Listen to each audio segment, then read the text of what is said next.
On aimerait que tu nous fasses ce que tu leur as fait à elles. Elles avaient l'air si heureuses. Moyen-Âge, dans l'Italie ravagée par la peste, Lorenzo tente d'échapper aux troupes du mercenaire Gerbino. Il trouve refuge dans un couvent rempli de nonnes vierges.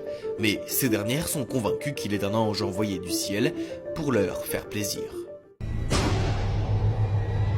Au début du film, nous voyons Lorenzo de Lamberti fuir un groupe de personnes le pourchassant dans les rues d'Italie. Lorenzo est un joueur chanceux qui ne s'arrête jamais, mais cette fois-ci, il a gagné contre la mauvaise personne, Gerbino della Rata, un mercenaire impitoyable. Les hommes de Gerbino le poursuivent et après une longue poursuite, ils le coincent finalement. Mais étant l'excellent et brave épéiste qu'il est, Lorenzo les combat et insulte même Gerbino puis s'enfuit. Lorenzo a le béguin pour Pampinea, la fille la plus belle et la plus riche de la ville. Il s'y rend juste après avoir échappé aux hommes de Gerbino pour déposer des fleurs sous sa fenêtre.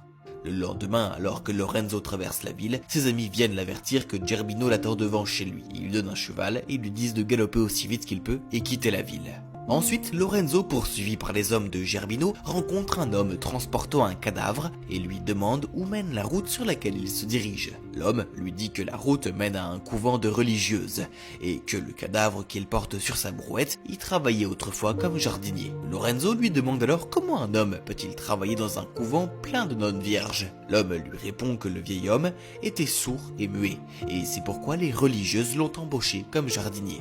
Avant qu'il ne puisse finir de parler, les hommes de Gerbino le rattrapent. Il grimpe sur un arbre pour s'y cacher. Le plan fonctionne, mais il tombe de l'arbre et perd connaissance. Deux sœurs religieuses le trouvent et le transportent au couvent pour prendre soin de lui. Les nonnes semblent très curieuses et lubriques car elles n'ont jamais vu un bel homme aussi fort. On devrait peut-être lui enlever ses vêtements pour vérifier. Elles commencent à embrasser le corps de Lorenzo alors qu'il fait semblant de dormir.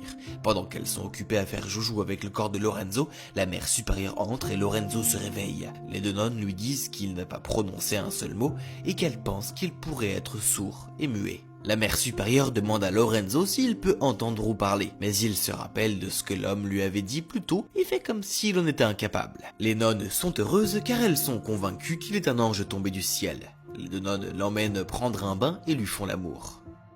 Un peu plus tôt, un homme peignant une fresque dans une église découvre que le prêtre qu'il avait engagé est mort de la peste. Sur ce, il décide de se faire passer pour un prêtre car celui-ci détient la clé du couvent. À moi, les jolies petites nonnes.